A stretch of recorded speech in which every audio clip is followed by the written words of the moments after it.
इस प्रकार आचार्य भगवंत ने आज 97वीं गाथा में कहने चलते हैं, मिथ्या सहित मुक्ति का हेतु नहीं है। जिसके साथ मिथ्यात लगा है वो मुक्ति का हेतु नहीं हो सकता है। शुद्ध बुद्ध एक स्वभावी लक्षण है जिसका, ऐसा निजात्म जो बाहरी हर देरी से अत्यंत दूर हैं, जहाँ पर पदार्थों का किंचित भी राग भाव बाधित नहीं करता है, ऐसा सम्यक दृष्टि आत्मा ही मुक्ति का एक कारण है और मुक्ति भी उसी के चरणों का आलिंगन किया करती है। आचार्य भगवंत कहते हैं, तिब्बम काय किलेशम कुब्बंतो मिच्छि भाव संयुक्तो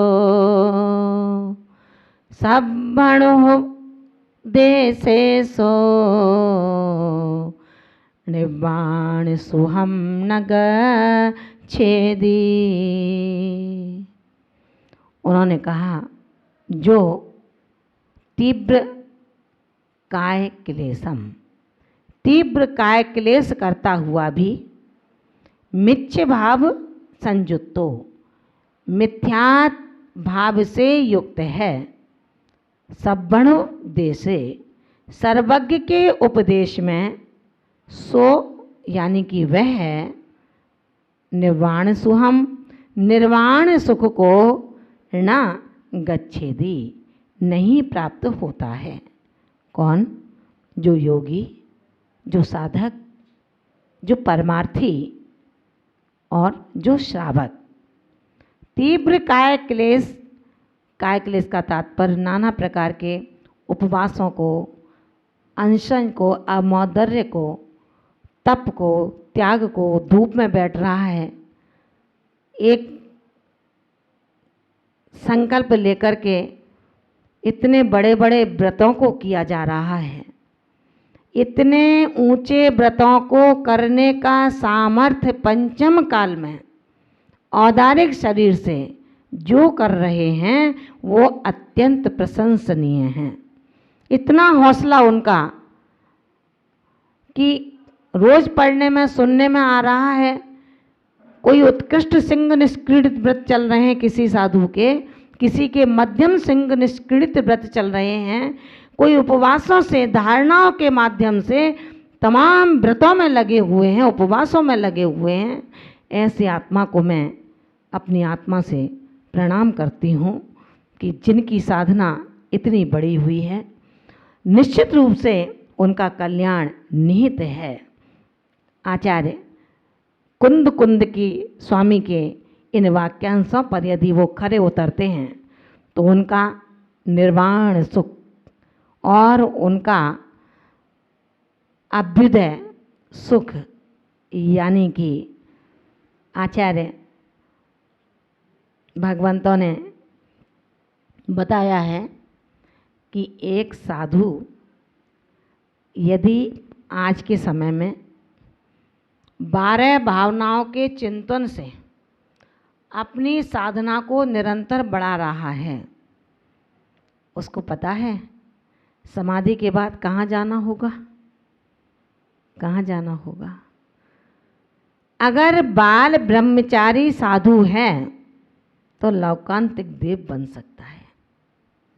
लौकांतिक देव बनने के बाद वो लौकांतिक देव जो आजन्म ब्रह्मचारी होते हैं, स्वर्गों के अंदर भी जहाँ एक साधक ये विचार करता है वो तो जेल है, वहाँ भोगों को भोगना ही पड़ेगा। ब्रह्मर्षि बनो ना, वहाँ भोग, इन भोगों से बच जाओगे जो अन्य स्वर्गों में हुआ करते हैं। ऐसा ब्रह्मर्षि जो यहाँ पर भी और वहाँ पर भी मतलब अपने ब्रह्मर्षि बनने की पूर्व मुनि पर्याय में जो अचिंतनीय 12 भावनाओं का अखंड रूप से चिंतन चलता था, आज ब्रह्मर्षि बनने के बाद भी अखंड रूप से उनका 12 अनुपेक्षाओं का चिंतन अभी भी जारी है। विचार करना, हर चीज़ को हम एक पक्ष से ना देखें, स्याद्वाद अनेकांत से देखें। स्वर्ग की विभूति सर्वथा ही नहीं है। स्वर्गों में भी हमें अगर, क्योंकि ये पुरुषार्थ अपना ही है, बच्चे जो पेपर दे करके आते हैं वो अपना अनुमान लगा लेते हैं कि इस पेपर में 100 नंबर का पेपर है तो मेरे 45 नंबर आएंगे, मेरे 65 नंबर आएंगे, मेरे नंबर 90 नंबर आएंगे, उसके अकॉर्डिंग नंबर आते भी हैं। इसी तरह से एक साधक, आचार्य भगवंत ने कहा है कि आप मिथ्यात्व परिणामों से युक्त नहीं हैं और तीव्र काय क्लेश में लगे हुए हैं, नाना प्रकार के उपवासों में लगे हैं, नाना प्रकार के आसनों में लगे हैं, नाना प्रकार के विनय वैयावृत्ति में लगे हैं, तो बिल्कुल आपकी आत्मा का इतना सुकल्याण निहित है कि जब आप अपने छपक संज्ञा को प्राप्त होंगे तो मुक्ति रानी फूली नहीं समा रही होगी। यही तो मेरा प्राण बल्लभ बनेगा, जो आज घोर तपस्या से युक्त प्रशंसनीय साधु में जिसकी परिगणना चल रही है।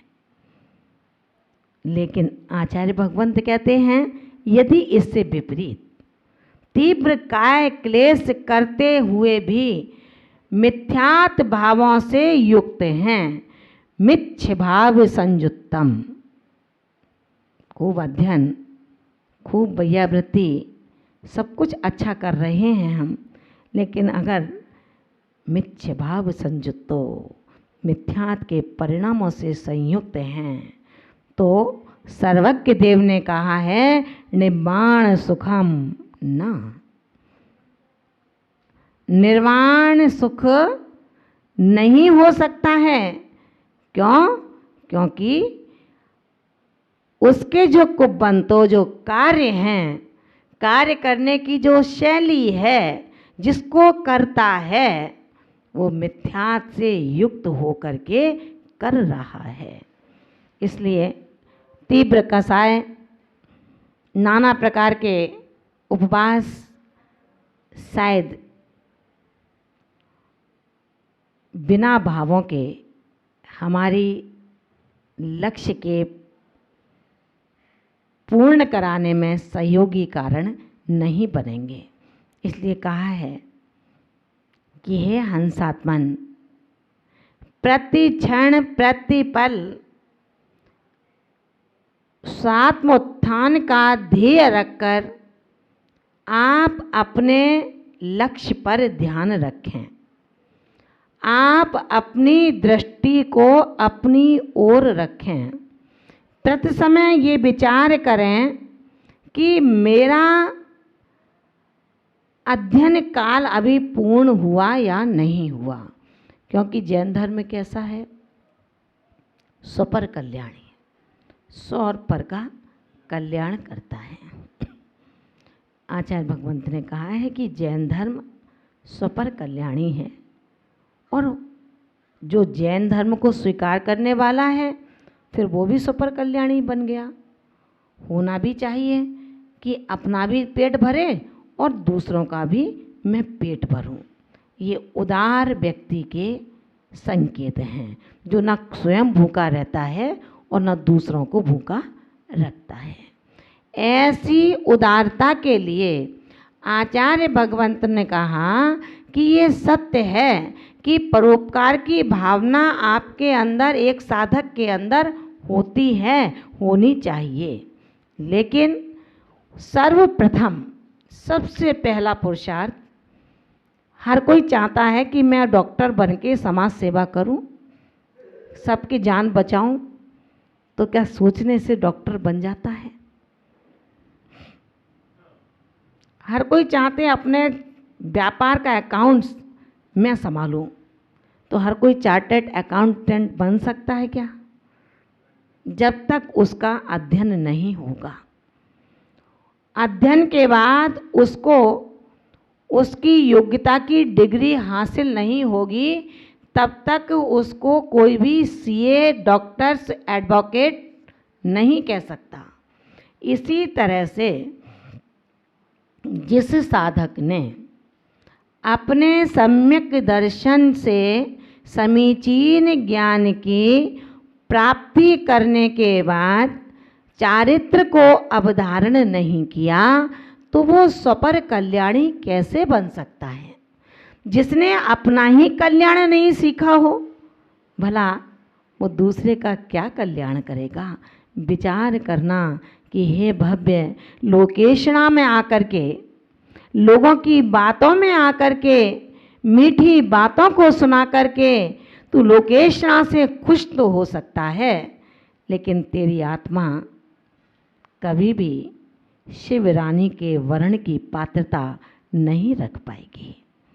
शिव रानी को वर्ण करना है, शिव रानी को अपना बनाना है, शिवनगर में अपना साम्राज्य स्थापित करना है, तो रे आत्मबल्लभे, तुझे अपनी आत्मा रूपी इस दूल्हे को श्रृंगारित करना होगा।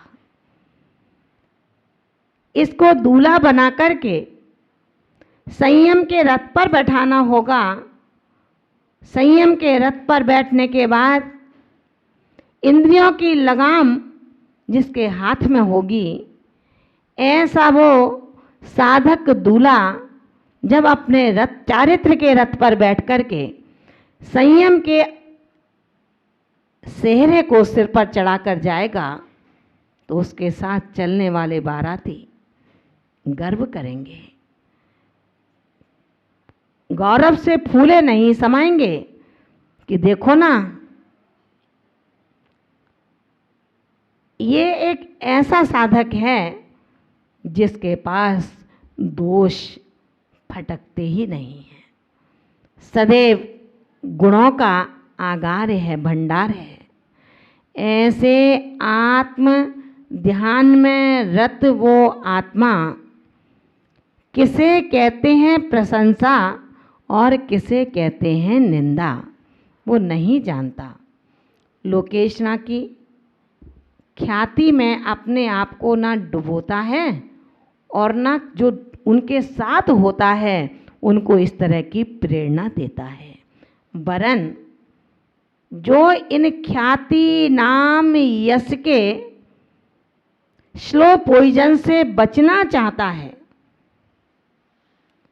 वो समझाता नहीं है किसी दूसरे को, वो खुद समझता है और ऐसे मीत से मितव्यता दूर कर लेता है। कुछ नहीं कहेगा, उससे क्या पड़ा, जो किसी को समझाएगा उसे तो पहले अपना अध्ययन काल पूरा करना है। मेरे माता पिता ने मुझे यहाँ इसलिए भेजा है कि मेरा बच्चा अच्छी तरह पढ़ाई करके, पढ़ लिख करके एक अच्छी डिग्री लेकर के आए। उनको लोभ है कि मेरा बच्चा अच्छी डिग्री लाएगा, अच्छे नंबर से पास होगा तो अच्छी नौकरी प्राप्त कर सकता है। लेकिन रे साधकों, आपको तो नौकरी भी नहीं करनी, सिर्फ आपको अपने वस्तु को प्राप्त करने का पुरुषार्थ करना है। जो नौकरी कर रहा है उसको वेतन देना है। अभी उल्टा कर दिया है, नौकर को मालिक बना दिया है, मालिक को नौकर बना दिया है। समझ में आ रहा है? अभी नौकर को मालिक और मालिक को नौकर बना दिया है। इसीलिए जो चौकीदार का काम है वो तो पुलिस कर रही है, और जो पुलिस का काम है वो चौकीदार कर रहा है। जितने भी आज मुनि वृंद हैं, आर्यिका वृंद हैं, इनका काम है चौकीदारी का। जो श्रावक की रक्षा करते हैं जो श्रावक को पतित होने से बचाते हैं, वो समय समय पर उनको समझाते हैं। लेकिन उन मुनि आर्यिकाओं के लिए आचार्य भगवंत ने कहा है कि यदि आपको अपनी निर्दोष चर्या से अपने परिणामों को और अपने लक्ष्य को स्पर्श करना है तो ध्यान रखना, प्रशंसनीय जो है उसको मत छोड़ देना, क्योंकि आपकी प्रशंसा नहीं हो रही, आपकी प्रशंसा नहीं हो रही। जो स्वस्वरूप रूप आप आत्मधर्म में लगे हो, उस आत्मधर्म की प्रशंसा हो रही है, उसके कारण लोग आपको पूछते हैं। अगर आप अपने आत्मधर्म को भूल जाओगे तो भैया इतने लोग हैं, सबको ये दुनिया क्यों नहीं पड़गाहन करती, सबके आगे अपना माथा क्यों नहीं झुकाती? क्योंकि आपके अंदर आपने आत्मधर्म को स्वीकार करने का एक लक्ष्य बना लिया है। इसलिए हम अपने संकल्प के बिना सिद्धि कभी संभव नहीं हो सकती। जीवन में वही श्रेष्ठ है जिसने अपने जीवन को भारभूत नहीं बनाया, निर्भार किया है। भारभूत का तात्पर्य इतने चौकन्ने होने की कोई आवश्यकता नहीं है। भारभूत का तात्पर्य है चाहे श्रावक हो चाहे साधु हो, श्रावक अपने व्रतों का आचरण, कर्तव्यों का आचरण, आवश्यकों का आचरण नहीं करेगा तो वो भारभूत है। साधु अपने कर्तव्यों का, अपने 28 मूल गुणों का, आवश्यकों का पालन नहीं करेगा तो वो भारभूत है। जितना श्रावक का अन्न हम ग्रहण कर रहे हैं, यदि हमने अपनी चर्या को निरतिचार नहीं बनाया तो हमें कर्ज चुकाना पड़ेगा। क्या अपन कर्ज चुकाने के इच्छुक हैं? उस दंपत्ति की तरह जिसका शरीर शिथिल था, नगर सेठ का न्योता आया, खाने गया, पत्नी ने घी डाला, दम के खाया और फिर उन्हीं के यहाँ पर गाय और बैल बन करके चुकाना पड़ा। तो अपन ऐसे चुकाने की इच्छा रखते हैं क्या? विचार करना।